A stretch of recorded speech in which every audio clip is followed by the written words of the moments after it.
Alright, so it's late. Worked all day. And I don't know, feeling sentimental, I guess. So, came over to see this. That is my 1991, I think. It's either a 90 or a 91. Honestly, I never knew. I can't remember what the VIN comes up as. But some parts for it were for a 90, some parts were for a 91. Audi Coupe, so also known as the Audi CQ. Coupe Quattro is what it stands for. It's a pretty rare car, at least in the States. They made quite a few of them in Europe, both base model, and then they had the S2, which was turbocharged from the factory. This, believe it or not, never came as an RS2. A lot of people thought you could get this as an RS2. The RS2 is only available as a wagon, based on the 90s sedan still, in the Avant form, available as an S2. So it had different bumpers, different hood, turbocharger, 6-speed transmission instead of a 5-speed, and so on. Here in the US, it was available with a 2.3 naturally aspirated 5-cylinder. It got the old Audi 80 grille and hood, so the hood stops here instead of coming down into the grille. This actually has a Audi V8 sedan bumper on it, just because I got it cheap, and the original bumper was broken. For the US, it had large crash bumpers that stuck out. They looked ugly anyway. I guess I can show you the one in the back. So you can see how it's a 2-piece bumper, and under there, there's an aluminum crash bumper, which met US safety standards. So, this was my first car, I guess. First one I bought with my own money, I should say. That's not true. This is my second car, but the first one that I really, really loved. Drove it all through high school. It's a very interesting car. It's a very hard to work on car. Parts are impossible to find. It needs front brake calipers. I'm going to have to rebuild them myself. They just don't exist. Unless I wanted to upgrade to a more modern system. And these have a 4x108 lug pattern. These are factory wheels are pretty interesting, but there's a 4 lug under there. And if you wanted to upgrade, you could do 5 lug. And you can do brakes from a more modern Audi, like an S4 or an S6 sedan from the mid-90s, like 95. So there's a lot of different upgrades you can do for this car. This is a 5-speed, you can do a 6-speed upgrade, so on and so forth. Long-term plan for the car is to rebuild the engine and make sure that it's ready to deal with a turbocharger. So this has what's called the 7A engine code, 2.3 liter naturally aspirated, like I mentioned. The 3B and AAN, I believe, were the 2 codes that were turbocharged. One was a Euro spec, one was an American spec. I could be wrong on that, but I believe that's what the differentiation in the codes were for emissions. There were some minor internal differences. But basically, you can take a 7A and turbocharge it very, very easily. Supposedly, it's actually a stronger engine. I'm not entirely sure how or why. More details to come. Anyway, this car's been parked since probably 2016, maybe, here. And it's always started every time. But this is the longest time it's been parked. It needs a fuel pump. It's going to need a timing belt. It needs rear control arm bushings. It's going to need front brake calipers. The valve train sounds terrible. This is a 20-valve 5-cylinder, so it's quite an interesting engine. I think it made 160 horsepower in its naturally aspirated form, over 210, something like that, in the turbocharged form. Maybe it was over 240. It was impressive. The same basic variant that the Group B rally car had. So, I don't know, I was just feeling excited about the car, so I figured I'd come look at it today. And, honestly, the reason I haven't worked on it much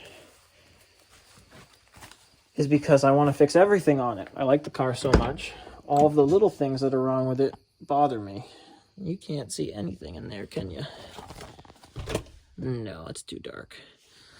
But coming up, future days, we'll show what this is all about. I feel like I want to pull it out pretty soon. Pull it out from this lean-to pretty soon. So maybe I'll open the hood for you. All right, so the hood's open. That was a struggle. Didn't film it because I needed two hands. But this latch, since day one of me owning this car, has been so rusty. And I've tried everything. Croil, WD-40, PB Blaster, motor oil, kerosene. And as it sits, it just rusts again. So it's going to have to be disassembled. Because it's so hard to move. It's ridiculous. So that's the safety latch for the hood. So these were weird cars. Audi Quattro. You have a longitudinal mounted engine that sits really far forward in the engine bay. Kind of almost in front of the wheels, really. So it gave them a lot of understeer. Not hugely desirable handling trait. You had your radiator, AC condenser off to the side. I've never had the air conditioning working in this car. It is a timing belt, which you can't get to unless you put this front end into what's called service mode, where the whole thing slides forward. And I just put off doing it because it's a pain in the butt, and I wanted to put an S2 front end on here, which would be different headlights, grille, hood, etc., bumper. And I just never got around to those upgrades. But I'm thinking now, I'd like to experience the car again, get it back on the road, and maybe just drive it for the rest of the summer. Do the basic things. I know it needs a fuel pump. I know it needs those rear bushings. The tires on it were brand new in 2015, so they're probably okay, if not a little flat spotted. But they shouldn't be too dry rotted or anything. So I'll come back with a battery, and we'll see about getting the old girl fired up. Hey, look at that. A battery. This is an old International Scout. This battery was charged in the spring. Look at this stuff. Look at that. Evil. Evil friggin' plant. It's either Stalwart or Bittersweet. I can't remember. It's a nasty plant. This battery's probably dead, but since it's sitting right here, instead of me going somewhere else. Oh, here we go. Let's see about trying her out. I know it's too tall. Don't give me hell. I mean, I don't even know if the terminals are going to reach, frankly. It's really too tall, but let's take a peek. Well, they reach. The hood won't close, but they reach. Let's see if we got life. I know it's crazy dark. Crazy dark.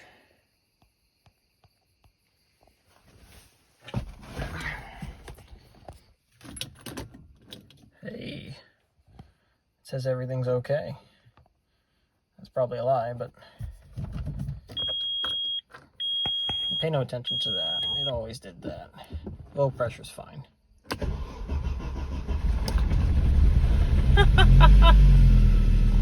Unbelievable. I'm gonna turn it off and for safety's sake,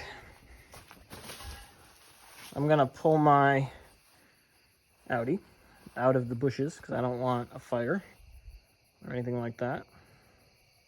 Move the 4Runner.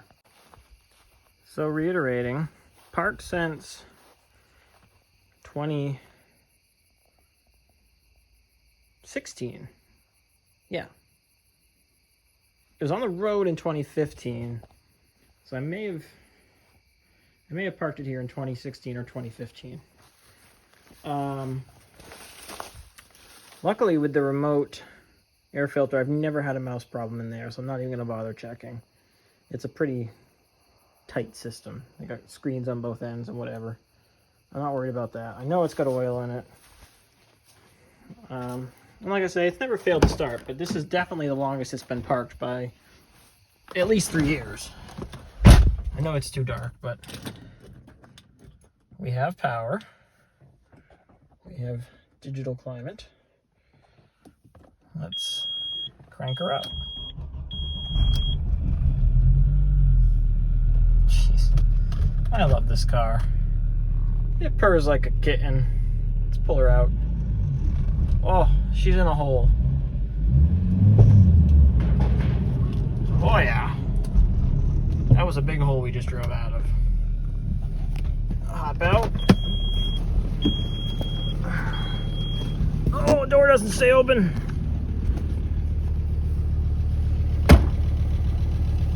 And would you look at that? Just as ticky as it's always been. I love that 5-cylinder sound though. There's an exhaust leak here, which I've known about. Tires, 10, 15 pounds in them.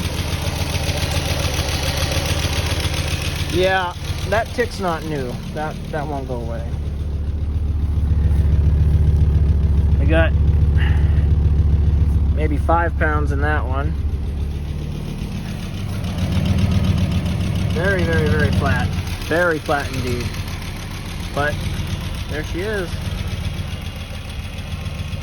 And it runs. I love this car. There we go, the interior light came on. So you can kind of see what we're all about here. It's a very odd car for anybody who's never seen a early 90s Audi. Now this is, there's an interesting story behind this. I believe this is the same unit that early 90s General Motors products used, which Audi licensed and then used themselves. In 93, they came out with their own head, which is much nicer looking. And you can see those in like Audi 90 sedans, like a 90 CS or 90S or anything, and those 90 Quattros that have the digital climate control. This unit works fine, but God, is it ugly. It's just not pretty looking. I'll turn that off because the fan was on. It's always had good oil pressure. It's charging. That's oil temperature. And I believe that gauge does work, if I remember correctly. Differential lock, meh. Sometimes it works. Only the rear on these, where an Audi 80 would have a center diff lock as well, or an Audi 4000 Quattro. All these lights, I believe those just never really go out. They're kind of dim, but not fully lit, and it's just bad electrical. If I push one of these buttons,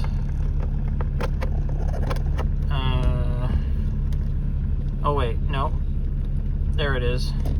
So on the end of the stock, we have our computer control, which is really ahead of its time for, I mean, we're talking 1990. She's starting to misfire pretty good. It always did that. It might be out of gas. I think it's very out of gas. Go ahead and turn it off before we run it dry. 5-speed manual. A lot of wood features in here. Now the S2 cars had carbon fiber here, which I think was just gorgeous. So yeah, there it is. 1990.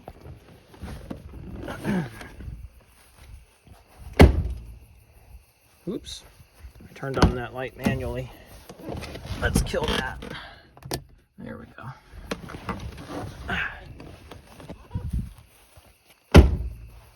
1990 Audi Coupe. Will it run? Yep, it runs. Will it run well? Probably not. Is it completely and utterly out of gas? I think so. Did the gas leak out of the tank? Maybe. It's too dark, but you see where I had it parked. It sank in pretty good.